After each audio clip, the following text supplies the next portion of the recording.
ជំរាបសួរបងប្អូនអ្នកគ្នានឹងសូមស្វាគមន៍មកកាន់វីដេអូរបស់ខ្ញុំសាជាថ្មីសម្រាប់ថ្ងៃនេះខ្ញុំចង់មកបង្ហាញបងប្អូនអ្នកគ្នាអំពីរបៀបបាញ់លុយបងប្អូនអ្នកគ្នាណាអញ្ចឹងខ្ញុំបង្ហាញនេះគឺបង្ហាញទៅលើគម្រោង Smart បងប្អូនអ្នកគ្នាហើយសម្រាប់Smart គឺយើងបាញ់បានចាប់ពី$4ប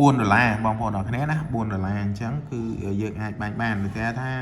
បងប្អូនអ្នកគ្នាបញ្ចូលលុយដូចថាយើងបញ្ចូលទៅយើងលើសណាហើយយើងអត់ត្រូវប្រើអញ្ចឹងបងប្អូនអ្នកគ្នាអាចផ្ទេរទៅឲ្យអ្នកផ្សេងប្រើបានបងប្អូនអ្នកគ្នាព្រោះថាទូរស័ព្ទរបស់យើងពេលដែលយើងបញ្ចូលលុយហើយគឺយើងអត់អាចដកចេញមកវិញបានទេបងប្អូនអ្នកគ្នាវាអត់ដូចធនាគារណាអញ្ចឹងឧទាហរណ៍ថាបងប្អូនអ្នកគ្នាអាចច្រឡំដៃចុចបញ្ចូល2ដងអញ្ចឹងទៅព្រោះថាបញ្ហាសេវាបញ្ហាអីអញ្ចឹងទៅអញ្ចឹងបងប្អូនអ្នកគ្នាអាចផ្ទេរលុយហ្នឹងដើម្បីទៅឲ្យ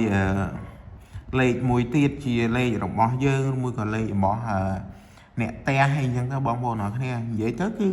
លេខណាក៏ដោយឲ្យតែប្រព័ន្ធ Smart ដូចគ្នាគឺបងប្អូនអ្នកគ្នាអាចផ្ទេរលុយពីក្នុងគណនីចម្បងរបស់យើងទៅ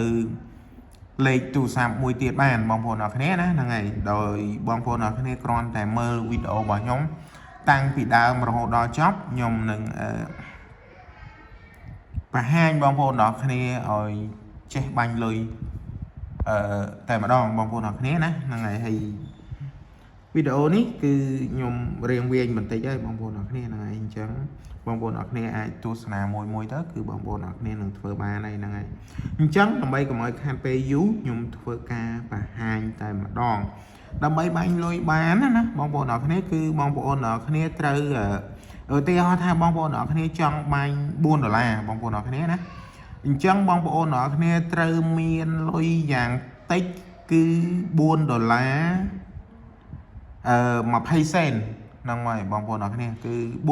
10 សេនព្រោះថាថ្លៃសេវាគេគឺ10 សេនណាបងប្អូនអ្នកគ្នាហ្នឹងហើយអញ្ចឹងបងប្អូនអ្នកគ្នាត្រូវមានលុយយ៉ាងតិចបំផុតគឺ$4 10 សេនបើសិនជាបងប្អូនអ្នកគ្នាចង់បាញ់លុយចំនួន$4ទៅឲ្យគណនីមួយទៀតបងប្អូនអ្នកគ្នាណាអញ្ចឹងយើងត្រូវមានប៉ុណ្ណឹងឧទាហរណ៍ថាបើសិនជាបងប្អូនអ្នកគ្នាចង់បាញ់$5អញ្ចឹងបងប្អូនអ្នកគ្នាត្រូវមានលុយក្នុងគណនីគឺ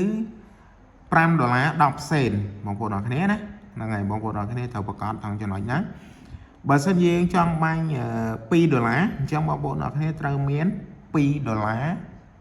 សេនចាប់ពី$2 10 សេនឡើងទៅយើងអាចបាញ់ឲ្យគេបានព្រោះថាថ្លៃសេវាគឺ10 សេនបងប្អូនអ្នកគ្នាហ្នឹងហើយអញ្ចឹងបងប្អូនអ្នកគ្នាត្រូវប្រកាសថងចំណុចហ្នឹងទៅយើងអាចបាញ់បានបើសិនជាយើងមានលុយត្រឹមតែ$4យើងអត់អាចបាញ់ទៅ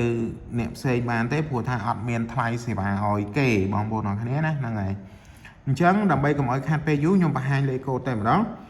ដើម្បីបាញ់លុយបានគឺយើងចុចផ្កាយបងប្អូនអ្នកគ្នាផ្កាយ17 02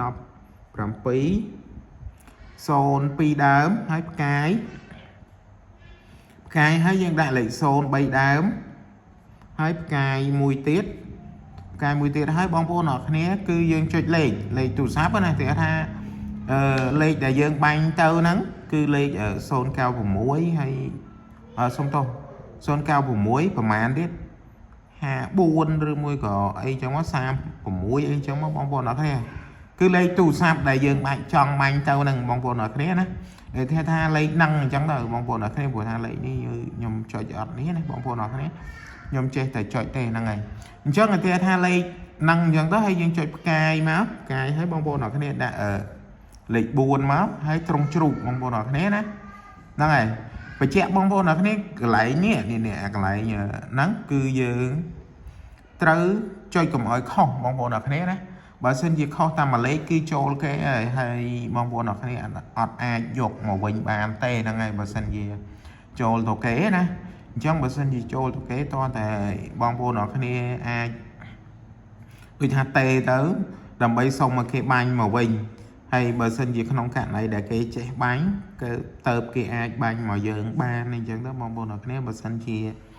អ្នកខ្លះគាត់អត់ចេះបាញ់អញ្ចឹងយើងលុយរបស់យើងហ្នឹងគឺបាត់ហើយអញ្ចឹងបងប្អូនអ្នកគ្នាត្រូវ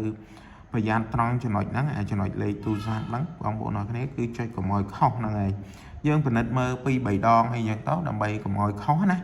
បើសិនជាខុសយើងអត់អាចយកមកវិញបានទេបងប្អូនអរគ្នាហ្នឹងហើយអញ្ចឹង